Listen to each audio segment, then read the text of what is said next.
Boa noite a todos. Sejamos todos bem-vindos. Que o Mestre Jesus nos acompanhe, nos ilumine, que os mentores da casa possam nos auxiliar a compreender as lições que nós iremos refletir hoje e que a partir delas sejamos capazes de colocar em prática com todo o nosso amor, todo o nosso coração. Nós temos refletido esse ano sobre o livro Fonte Viva, é uma psicografia de Chico Xavier, pelo Espírito Emmanuel, e a lição desta semana é a de número 52, intitulada Servir e Marchar. Essa é uma lição que vai nos ajudar a entender e refletir um pouco sobre como é que nós podemos superar os nossos desafios e seguir em frente. Então, Emmanuel nos traz ele nos faz um convite para que, apesar dos nossos desafios, nós possamos nos direcionar para o bem. Então, para iniciar a lição, Emmanuel sempre traz o que nós chamamos de uma epígrafe. É um versículo dos Evangelhos ou das cartas de Paulo. A de hoje, Emmanuel escolhe um versículo da carta de Paulo aos Hebreus. É a última carta de Paulo. É uma carta que contém várias diretrizes ou vários conselhos ou orientações, como quisermos, de Paulo. Depois de toda a sua jornada missionária, ele escreve ao seu próprio povo, o povo hebreu. E aí Emmanuel traz um versículo mais curto, mas eu trouxe o versículo inteiro e o seguinte para ajudar na nossa reflexão. Diz o seguinte: Por isso, reerguei as mãos enfraquecidas e os joelhos desconjurados. Endireitai os caminhos para os vossos pés, a fim de que o que é manco não se extravie, mas seja antes curado. Então está no capítulo 12, versículos 12 e 13. Ele está dizendo, então, que nós possamos direcionar as nossas mãos enfraquecidas, os joelhos tortos, mancos, mas endireitai os nossos pés, para que Deus, então, nos auxilie a sermos curados. Emmanuel diz assim, ele faz a seguinte comparação. É muito difícil cultivar uma lavoura. São muitos os desafios, muitas as incertezas, muito o investimento e mesmo assim não é possível garantir que ela será frutífera. É preciso muito trabalho e muito esforço para que a terra possa produzir os frutos. Angariar virtudes, conquistar virtudes é um esforço tão grande quanto. Ele nos guia da seguinte forma. Assim como a lavoura pode ter pragas, pode ter doenças, assim como o solo pode não estar tão bom para o plantio, nós também enfrentamos inveja, incompreensão, maldade, maledicência, mentira, irresponsabilidade. Basta que a gente pense assim. Quando nós iniciamos a nossa caminhada no centro espírita, sempre tem alguém para falar alguma coisa errada, para trazer algum ponto. É o que nós chamamos de maledicência. Quando nós decidimos empregar os nossos esforços em prol da caridade, sempre tem alguém julgando, sempre tem alguém dizendo que nós temos interesses. Quando nós decidimos empregar um pouco do nosso esforço nas nossas orações semanais, que chamamos de Evangelho no Lar, sempre tem um desvio. Sempre tem algo tirando a nossa atenção. Toda vez que nós queremos vir pessoalmente ao Centro Espírita ou quaisquer outros templos religiosos, sempre tem algo tentando impedir. Pode ser que os desafios que estejamos enfrentando agora sejam às vezes um pouco mais dolorosos. A dor da separação momentânea, a dor da traição, a dor do desencarne, do luto. E aí vem o convite. Não desistamos de lutar, apesar de todas essas dificuldades.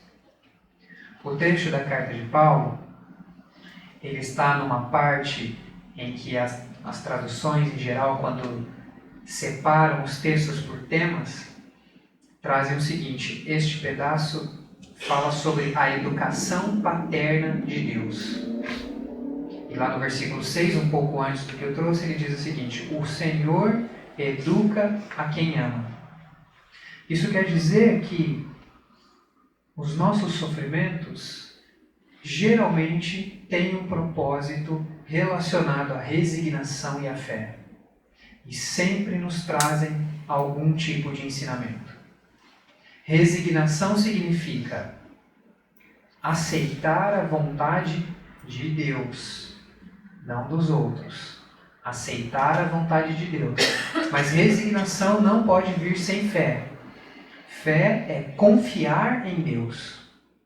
Então, se sabemos que Deus é misericordioso, justo e bom, aí nós somos capazes de confiar nele e aceitar que o que é de sua vontade tem um propósito de nos ensinar algo. Porque o Pai educa a quem ama. Então, Emmanuel nos convida à perseverança. Perseverança significa fidelidade aos princípios. Bons princípios, é claro. Ele tem uma outra frase no livro O Consolador que diz o seguinte: é trabalhando e lutando, sofrendo e aprendendo que a alma adquire as experiências necessárias na sua marcha para a perfeição. Portanto, no estado em que nos encontramos neste planeta, a maioria de nós vai passar por ele, sofrendo, lutando, mas somos então convidados a trabalhar e aprender com todas essas situações. Somos convidados a superar todos estes desafios, porque Deus não nos abandona jamais. Ele conhece o íntimo de cada um de nós. Sabe exatamente quais são as nossas dores e dificuldades e mesmo assim nos convida a seguir em frente. Basta que nós analisemos a nossa própria infância. Tenho certeza que alguns de nós talvez tivessem medo ou algum tipo de horror à prova de português ou à prova de matemática. E quando olhamos agora para trás, nossa, mas que desafio simples, né? É a mesma coisa com a nossa infância espiritual. Pode ser que o desafio hoje pareça intransponível, mas a nossa fé e a nossa resignação nos ajudam a entender que tudo passa. Tudo passa. Para ilustrar um pouco melhor este caminho, esse caminho de superação, de fé, eu sempre gosto de lembrar, talvez alguns que já tenham me ouvido falar aqui se recordem, mas eu gosto muito dessa parte e é sempre bom relembrar os 4 conselhos de Abigail para Paulo. Vocês conhecem? Já ouviram falar? Alguns sim, né? Talvez outros não. No livro Paulo Estevão, no romance Paulo Estevão, de autoria de Emmanuel, também pela psicografia de Chico Xavier, nós conhecemos a história um pouco mais detalhada de Paulo de Tarso e também do primeiro mártir cristão Estevão, que era irmão de Abigail. E Abigail foi noiva de Paulo, mas por uma série de circunstâncias narradas no livro, ao qual eu convido a todos, eles não se casam, enfim. E aí Paulo, depois que ele tem um encontro com Jesus em Damasco, ele ainda não era o apóstolo Paulo. Aquele era o início da sua conversão. Então Paulo vai para Damasco, tem um encontro com Jesus e começa a trabalhar em nome do Mestre. E ele encontra as suas primeiras dificuldades. A incompreensão da sua família, a rejeição do seu pai, a rejeição do seu povo, o abandono da sua identidade, porque pensa só, Paulo era um doutor da lei, alguém de prestígio, alguém com posses materiais. Tudo isso fica de lado. E ao mesmo tempo, ele não tem mais a companhia da sua amada Abigail, que havia acabado de desencarnar. E então, num ato de misericórdia divina, como Deus sempre faz conosco, e nós nem sempre somos capazes de ouvir, no momento de sono, Paulo tem a possibilidade de se reencontrar com Abigail em desdobramento. E ele revela para ela essas preocupações, em palavras mais simples, né? Eu acho que eu não vou dar conta, minha amada. É muito difícil. Eu estou sendo abandonado, eu não tenho mais amigos, eu não tenho mais posses. O que é que eu faço agora? O primeiro conselho dela, então, é: ama.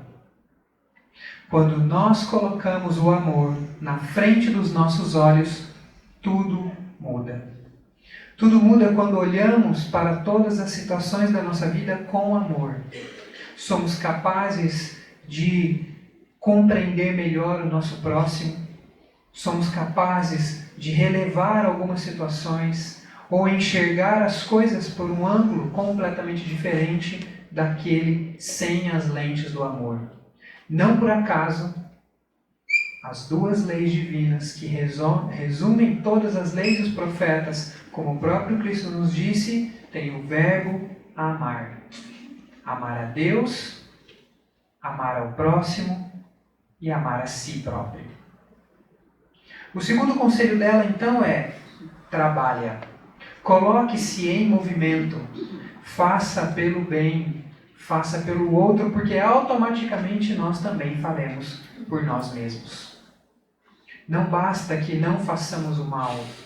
É preciso que empreguemos os nossos esforços no trabalho útil do bem.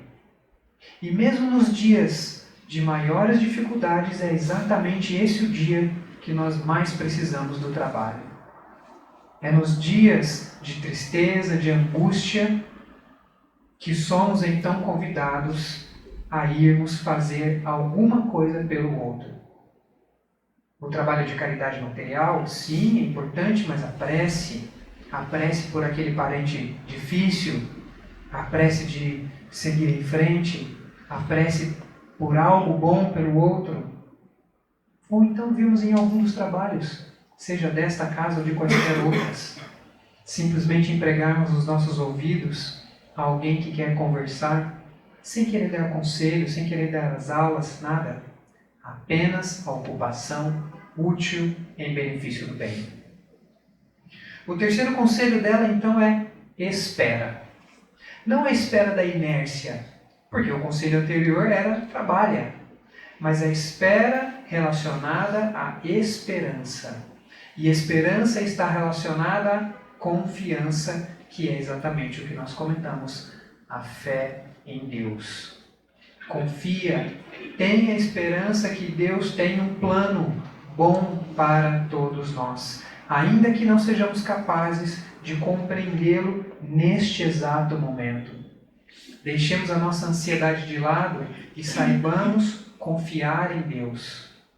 Fé é confiar que os planos de educação de Deus são bons para nós. Tenhamos esperança.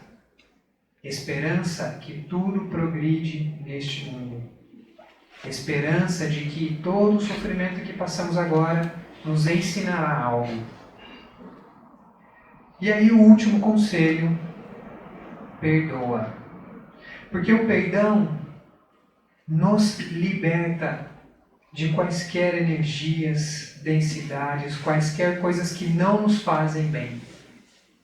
O perdão não é para beneficiar o outro que nos agrediu. O perdão é para beneficiar a nós mesmos. Talvez o outro nem saiba mais que nos agrediu, que nos feriu, talvez nem se lembre mais de nós. Mas quando nós não somos capazes de nos libertar destes sentimentos, temos mais e mais dificuldades. O perdão é para a nossa própria libertação. Ama, trabalha, espera e perdoa. Esse é o caminho de Damasco de Paulo. Esse é o caminho da marcha e do serviço de Paulo. Agora somos convidados a encontrar a nossa marcha, o nosso caminho, tendo a certeza absoluta de que todos os sofrimentos são experiências que nos levam a algum aprendizado. Saibamos ter benevolência com o outro e conosco mesmo, compreendendo pouco a pouco este processo. Então não tenhamos a pressa de querer aprender ou resgatar dores profundas em poucos minutos. Mas também tenhamos a certeza de que ninguém de alta elevação moral chegou a este patamar e experimenta a verdadeira felicidade, a felicidade que vem de Deus, que ninguém que compartilha do reino de Deus no próprio coração chegou a este patamar sem ter passado pelos educandários do sofrimento. Tenhamos a certeza de que o amor de Deus nos guia sempre. Ele sabe o nosso nome, Ele conhece as nossas dores, Ele conhece o nosso íntimo. E Ele permite que nós elevemos o nosso pensamento em oração e preces para que nós saibamos educar os nossos pedidos. A maior prova da benevolência e do amor de Deus está nos Evangelhos. Como disse o Haroldo, o Evangelho não acaba na sexta-feira, que por um acaso celebramos essa semana. O Evangelho acaba com a vida, a prova inequívoca da sobrevivência da alma. Quando Cristo se faz presente para os seus discípulos e para o povo hebreu, destinatário da carta de Paulo, nos mostrando claramente que é possível superar todos os desafios. O Cristo nos traz, exatamente neste momento, a mensagem de amor e perdão e de sobrevivência a quaisquer que sejam os desafios.